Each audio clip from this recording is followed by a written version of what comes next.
où l'on constate qu'une langoustine peut se faire rouler ailleurs que dans la farine. Vous aimez les langoustines? Ouais, j'adore. Ouais. Hein, les langoustines? On va se faire une écorce de langoustine. Vous allez voir. Alors, ici, on a de la colle, ce qu'on appelle en cuisine de la colle. C'est juste de l'eau et de la farine mélangées, vous voyez? Ah, ça fait comme C'est juste pour coller une pâte. de la colle. Les langoustines, c'est une super qualité. On dit que c'est une 6-9.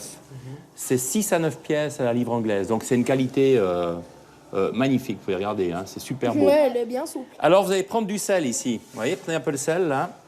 Et vous salez légèrement votre langoustine. Ensuite, vous allez prendre votre pinceau. On va la coller. Vous allez tremper, mais pas trop dans la colle. Un tout petit peu. Juste la pointe. Vous allez juste coller les bords. Vous voyez? Après, vous allez prendre de la coriandre. Puis on va la coller. Vous allez mettre au milieu.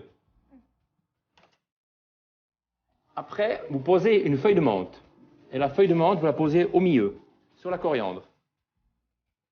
Maintenant, vous allez prendre votre langoustine. Vous allez légèrement plier la queue, comme ça, vous voyez? Après, vous allez poser la partie arrondie sur la menthe. Et maintenant, vous allez prendre votre pâte. Regardez bien, là. Après, vous allez, avec 2 doigts ou 3 doigts, poser au milieu. Voilà. Et tirez contre vous. Vous voyez, vous tirez contre la langoustine. Ouais. Et vous roulez. Et ensuite, vous appuyez ici, vous pincez légèrement. Hein? On fait notre sauce? Ouais.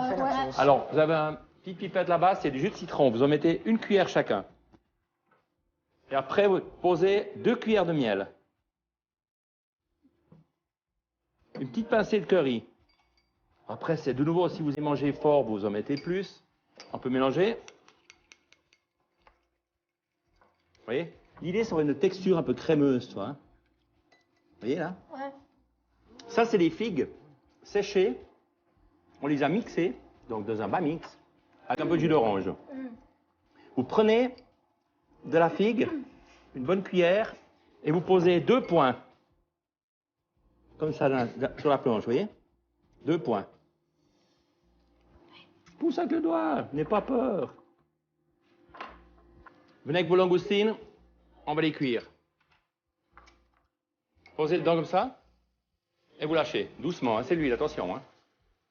Vas-y, mets la tienne. Ah, mais cette pâte, c'est qu'elle s'en fiche. Voilà, elle commence. Vous voyez la couleur? Ouais. Et comme avant, on a en transparence, on a le... Vous voyez, on a la langoustine en transparence, on a les herbes. Faut pas surcuire, hein. Ouais. Vraiment, il faut que ce soit très peu cuit, hein. C'est ça la cuisine. Quand même tendre à l'intérieur. Que ce soit vraiment hyper tendre. Alors maintenant, vous allez prendre votre sauce et vous allez badigeonner un peu l'assiette. Faites des dessins que vous voulez, hein. Faites des bonhommes, faites ce que vous voulez, hein. Ah, bien. C'est un sourire, là. Ouais. Donc ça, c'est les yeux, alors. Ah ouais. Voilà. Voilà, On va bien goûter les langoustines. Je vais vous donner le couteau après et vous allez trancher comme ça, vous voyez? Bon, on va dire. Couper. Et vous voyez, la couleur doit être nacre. Ah ouais. Ça ne doit pas être trop cuit, ça doit vraiment être nacré. Oh, elle est belle, hein. Vous voyez? Et vous posez dessus l'écorce. Et on a notre écorce de langoustine. Alors, comme un pinceau, vous allez nettoyer votre assiette et vous mangez comme ça. Croustillant. Excellent. Facile à faire. Et voilà. La figue mélangée avec du jus d'orange, j'avais bien aimé aussi, ouais. J'ai découvert ça et puis c'était sympathique. Ouais. J'ai découvert la coriandre, je connaissais, mais vu que j'en ai mis un peu trop. Vous êtes prêts pour la prochaine recette?